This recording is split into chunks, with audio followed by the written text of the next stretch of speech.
Step beyond the headlines and experience the reality of the courtroom. The material you are viewing is entirely unfiltered and unedited. This is raw, documented footage from the front lines of justice, bringing you face to face with the unyielding truth. Ma'am, who are you and what are you doing in this house? This is my home. What seems to be the problem? We got reports of suspicious activity. I need your ID. On what legal basis? Just cooperate. Ma'am. The morning coffee was still steaming when Judge Patricia Williams heard the commotion outside her front door. She had been preparing for another day on the federal bench, reviewing case files for the afternoon sentencing hearing. The sound of heavy footsteps on her porch made her pause.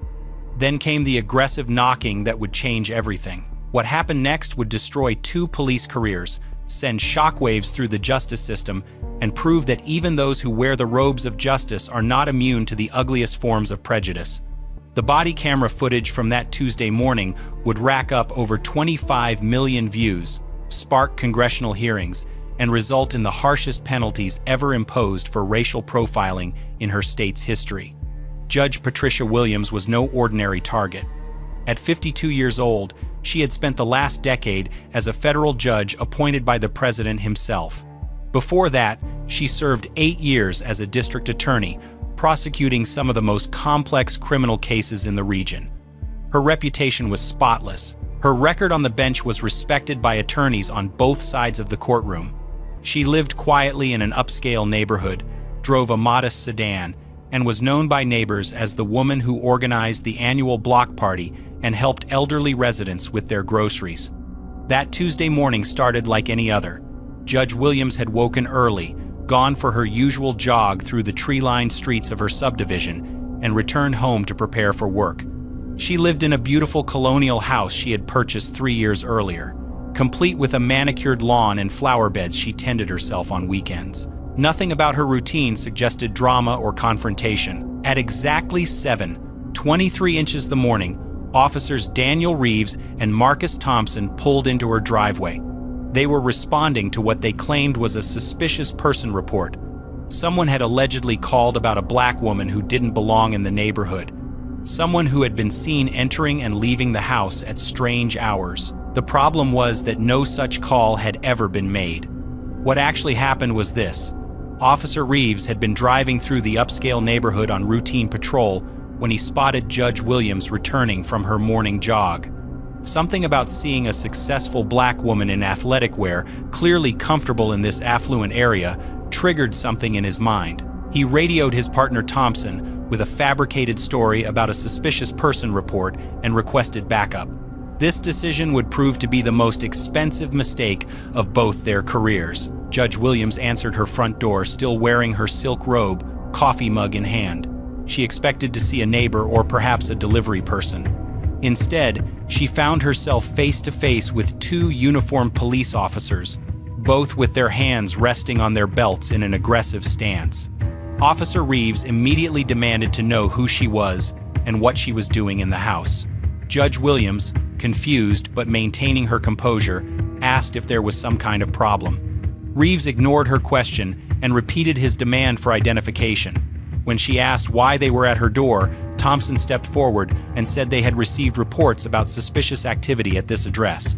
This is where Judge Williams made a decision that would prove brilliant. Instead of immediately revealing her position as a federal judge, she decided to see how these officers would treat someone they perceived as having no power or status.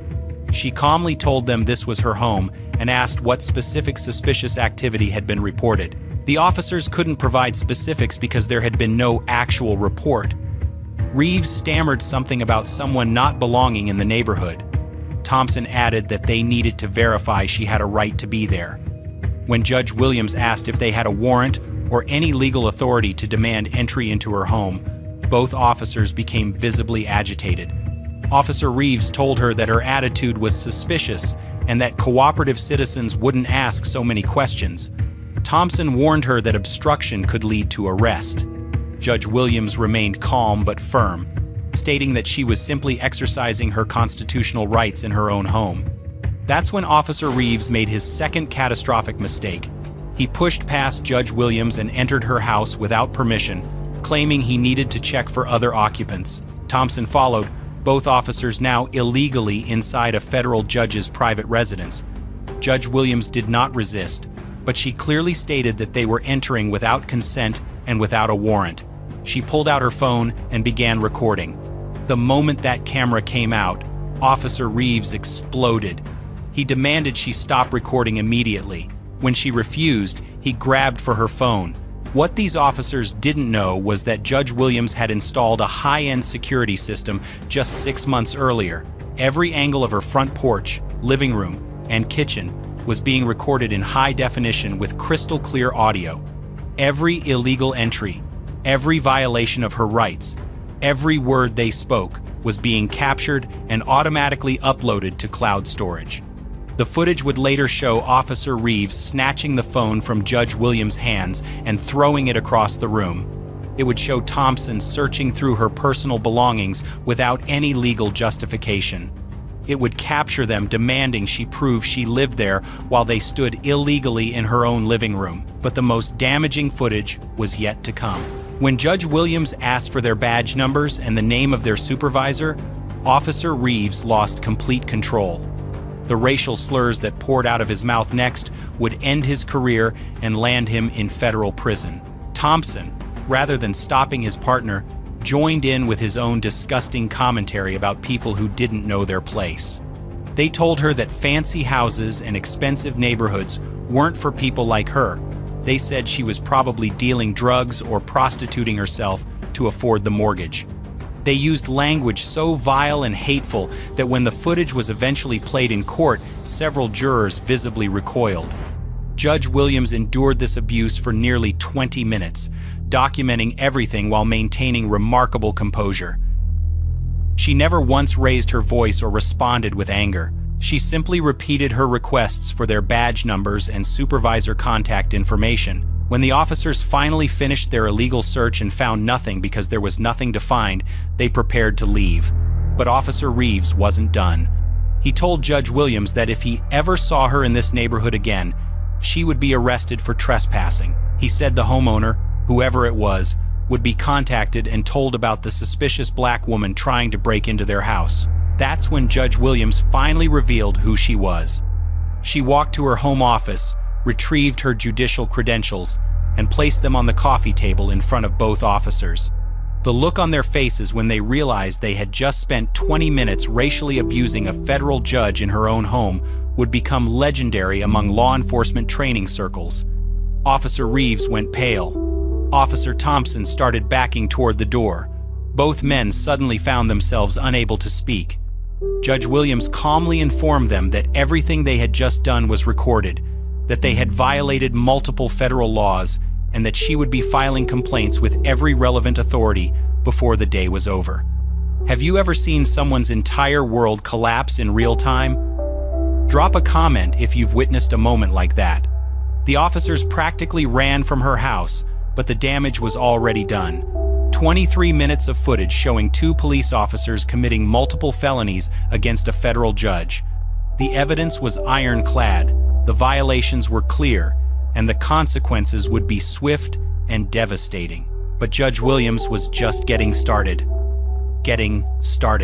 Within 30 minutes of the officers leaving her property, Judge Williams was on the phone with the FBI. As a federal judge, she had direct access to the Bureau's Civil Rights Division, and they took her call immediately. She provided a preliminary account of what had occurred and informed them that she had comprehensive video evidence of multiple federal crimes. The FBI agent who took her call was Special Agent Maria Santos, a 20-year veteran who specialized in police misconduct cases. Santos had prosecuted dozens of civil rights violations, but she had never heard of anything quite like this. 2 local police officers had just committed federal crimes against a sitting federal judge in her own home, and it was all captured on video. Agent Santos arrived at Judge Williams' house within 2 hours, accompanied by a technical specialist and a civil rights prosecutor. They spent 4 hours reviewing the security footage, taking detailed statements, and documenting every aspect of the incident. The prosecutor, David Chen, kept shaking his head as he watched the video. In his 15 years of prosecuting police misconduct, he had rarely seen evidence this clear or violations this egregious. Meanwhile, Officers Reeves and Thompson returned to their precinct in a state of panic.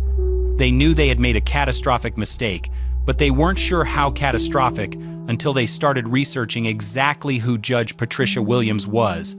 What they discovered made their situation infinitely worse. Judge Williams wasn't just any federal judge. She was the chief judge for the federal district court, meaning she oversaw all federal criminal cases in the region. She had presided over hundreds of police misconduct cases during her tenure. She had sentenced corrupt officers, approved search warrants, and ruled on constitutional violations. Her knowledge of federal law was encyclopedic, and her reputation for fairness was matched only by her reputation for being absolutely ruthless when it came to constitutional violations. Officer Reeves called in sick for the rest of the week. Officer Thompson requested emergency vacation time. Both men hired lawyers with money they didn't have, desperately hoping they could somehow contain the damage. They couldn't. By Thursday morning, the story had broken nationally. A federal judge had been racially profiled and illegally searched in her own home by local police officers.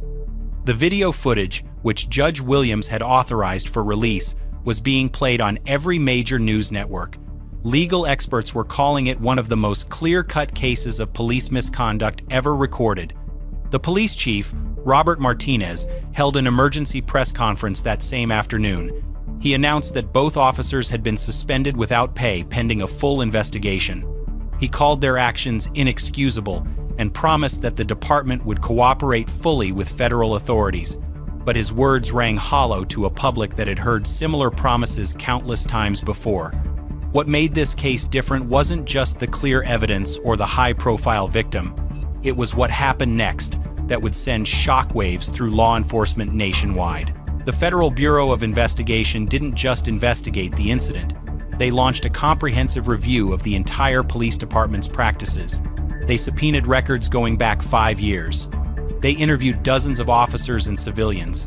They analyzed arrest patterns, complaint files, and internal communications. What they found was a pattern of racial profiling that went far beyond 2 rogue officers. The data revealed that black residents in affluent neighborhoods were stopped and questioned at rates 17 times higher than white residents. Internal emails showed supervisors making jokes about certain types of people not belonging in nice areas. Training materials contained coded language that essentially taught officers to view successful black citizens as inherently suspicious. Officer Reeves, it turned out, had a history. Over the previous 3 years, he had received 12 complaints for racial profiling. All had been dismissed or resulted in minor discipline, like verbal warnings. One complaint came from a black neurosurgeon who had been stopped while jogging in his own neighborhood. Another came from a black family who had been questioned while loading groceries into their car outside their own home. Officer Thompson's record was similarly troubling. 9 complaints in 4 years, all following the same pattern. Both officers had been protected by a system that prioritized loyalty over accountability. And now that system was about to collapse. The federal grand jury was convened within 3 weeks, the fastest turnaround in the district's history. 18 citizens heard testimony from Judge Williams, reviewed the security footage, and listened to expert witnesses explain exactly which federal laws had been violated. The deliberation lasted less than 4 hours. The indictments were devastating. Officer Reeves faced 7 federal charges, including civil rights violations under color of law, illegal search and seizure, criminal trespass, assault, and conspiracy to deprive civil rights. Each charge carried potential prison time, with the civil rights violations alone punishable by up to 10 years in federal prison. Officer Thompson faced 6 similar charges. Even though he hadn't initiated the contact, his participation in the illegal search and his failure to stop his partner's obvious misconduct made him equally culpable under federal law. But the charges against individual officers were just the beginning. The Department of Justice announced that the entire police department would be placed under federal oversight. A consent decree would govern their operations for the next 5 years, with every policy and procedure subject to federal approval. The cost of this oversight would run into millions of dollars, all paid from the city's budget. The financial implications hit immediately. The city's insurance company canceled their police liability coverage, citing the federal investigation as evidence of systemic problems. Without insurance, the city faced potential bankruptcy if they lost civil lawsuits. The mayor called emergency budget meetings as legal fees began mounting. Judge Williams, meanwhile, returned to her courtroom. But she didn't remain silent about what had happened to her. She used her position and her platform to speak about the experience, giving interviews to major news outlets and testifying before congressional committees about the need for police reform. Her message was simple but powerful. If this could happen to a federal judge in her own home, what was happening to ordinary citizens who didn't have her resources, her knowledge of the law, or her ability to fight back? How many people had suffered similar violations but lacked the evidence or the platform to seek justice? The answer to that question would soon become clear as more victims began coming forward, emboldened by seeing a federal judge take a stand. The floodgates were about to open, and the consequences would extend far beyond two disgraced officers, graced officers. The civil lawsuits began filing within days of the criminal indictments. Judge Williams hired the most aggressive civil rights attorney in the state, Rebecca Martinez, who had built her career destroying police departments that thought they were above the law. Martinez filed a federal civil rights lawsuit seeking $15 million in damages, and she had the evidence to get every penny. But Judge Williams wasn't the only one seeking justice. Once the story went national, her phone started ringing with calls from people who had experienced similar treatment from these same officers. The law firm set up a hotline, and within 2 weeks, they had documented 43 separate incidents involving officers Reeves and Thompson. The stories were heartbreaking and infuriating. A black pediatrician had been handcuffed outside the hospital where she worked because Thompson claimed she looked suspicious walking to her car after a late shift. A successful businessman had been forced to prove he owned his Mercedes while pumping gas because Reeves insisted someone like him couldn't afford such a vehicle. A college professor had been questioned for 20 minutes about whether she really lived in her neighborhood because both officers happened to see her getting her mail. Every single incident followed the same pattern. Successful black citizens going about their daily lives, targeted for no reason other than the color of their skin and the assumption that they didn't belong where they were found. Most had filed complaints that disappeared into the department's internal system without consequence. The federal prosecutor, David Chen, realized he wasn't just dealing with two rogue cops. This was a systematic pattern of civil rights violations that had been ignored and enabled by department leadership. He expanded the investigation to include supervisors who had dismissed obvious complaints and administrators who had allowed the pattern to continue. Do you think this kind of behavior happens more often than we realize? Let me know your thoughts in the comments. The trial of officers Reeves and Thompson began 6 months after the incident at Judge Williams' home. The courthouse was packed with media, civil rights activists, and members of the community who had been waiting years for accountability. The defendants sat at separate tables with their high-priced attorneys, both looking like men who knew their lives were effectively over. The prosecution's case was devastating in its simplicity. They played the security footage from Judge Williams' home system, crystal clear video that showed every moment of the illegal entry and search. They played audio of the racial slurs and threats. They presented evidence of the fabricated suspicious person report that had never actually been made. Judge Williams testified for 6 hours over 2 days. She walked the jury through every moment of that morning, explaining how her constitutional rights had been violated and describing the fear she felt when armed officers invaded her home.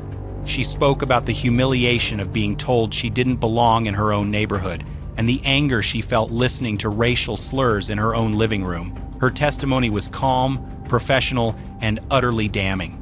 Here was a federal judge, someone who had dedicated her life to upholding the law, describing how 2 officers had trampled on everything she stood for. The jury hung on every word. The defense attorneys tried desperately to find some angle that would save their clients. Reeves' lawyer argued that his client had been following his training and responding to what he genuinely believed was a suspicious situation.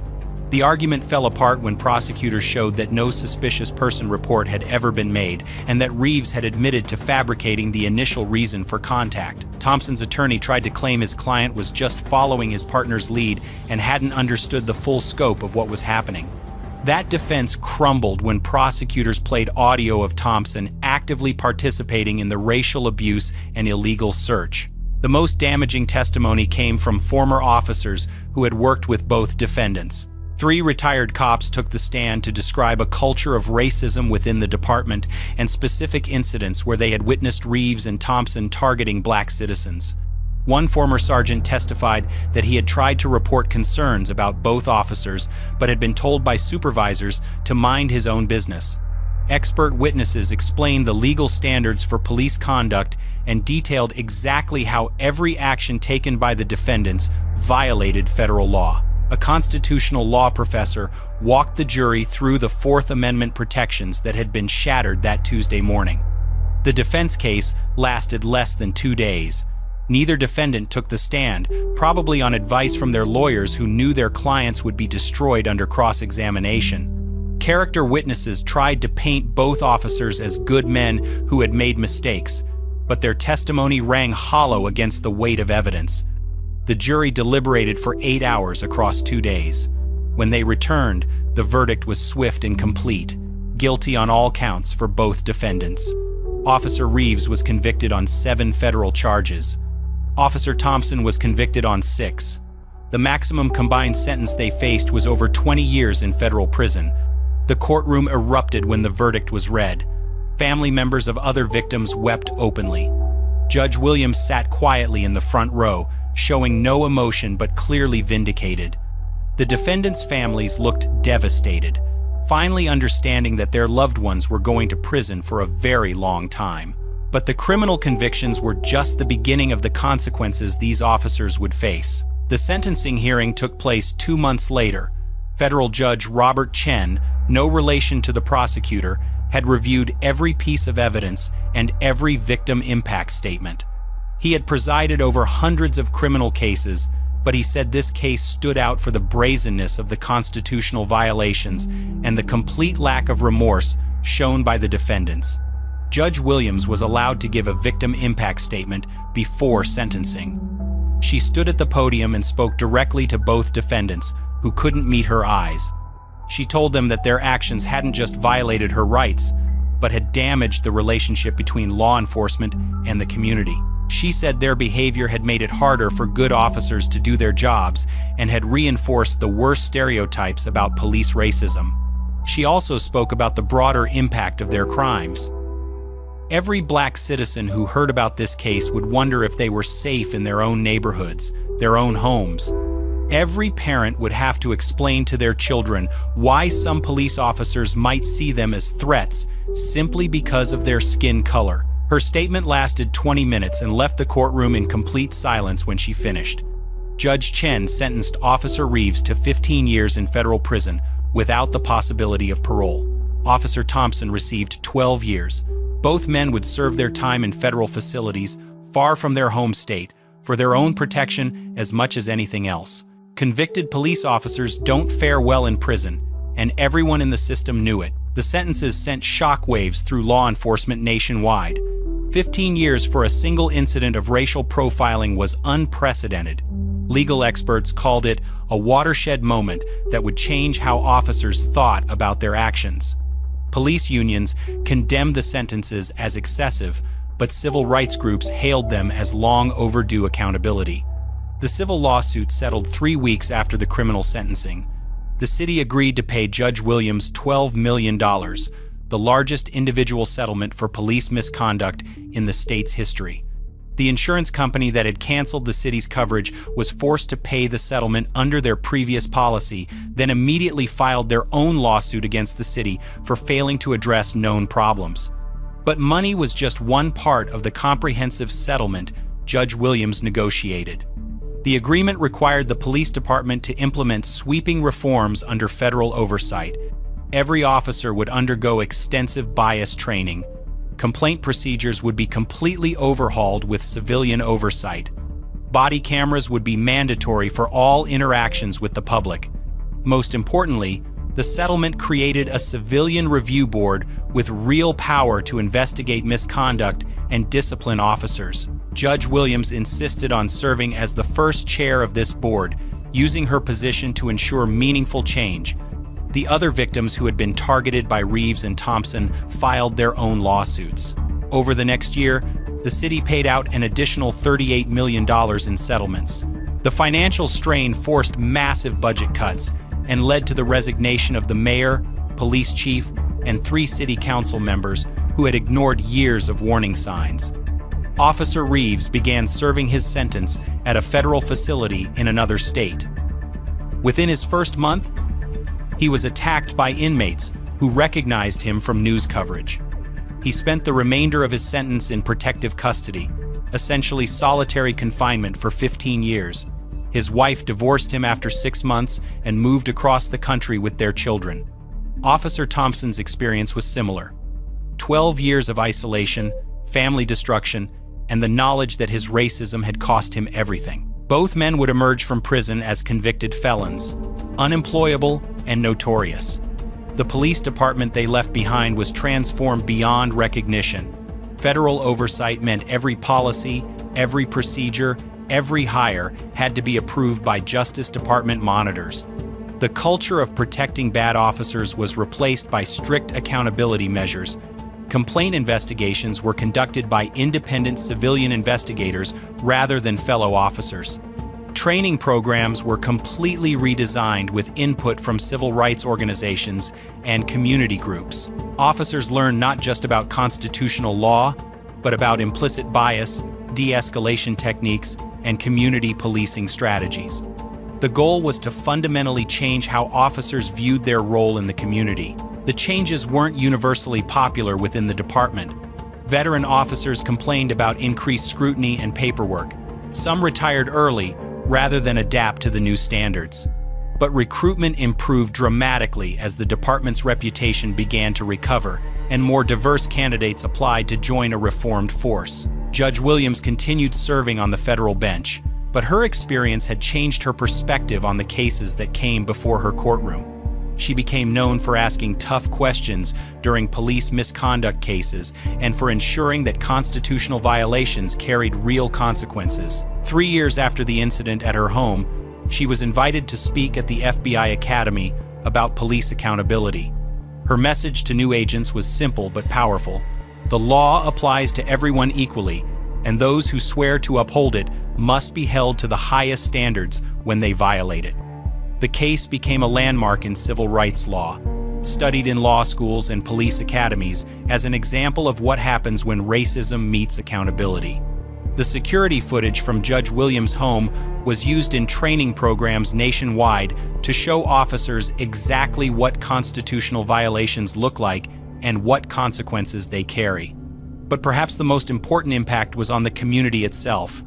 Residents who had suffered in silence for years now knew their complaints would be taken seriously. The Civilian Review Board, Judge Williams, helped create investigated every allegation thoroughly and published detailed reports of their findings.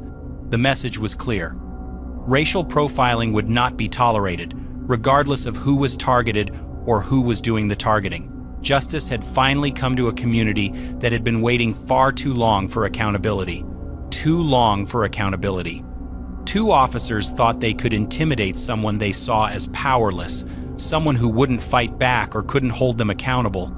They were catastrophically wrong. Judge Patricia Williams proved that actions have consequences, that evidence matters, and that even federal judges aren't immune to the prejudice that plagues our justice system.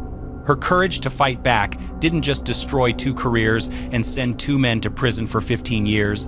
It transformed an entire police department and sent a message that echoed nationwide. Sometimes justice is slow, sometimes it's uncertain, but when brave people stand up and fight for what's right, it can be absolutely devastating to those who thought they were untouchable. This case was intense, but this case on the right-hand side is even more insane. In our relentless pursuit of the truth, we refuse to look away. We are committed to holding power to account, because at the end of the day, the records don't lie. Thank you for watching our channel.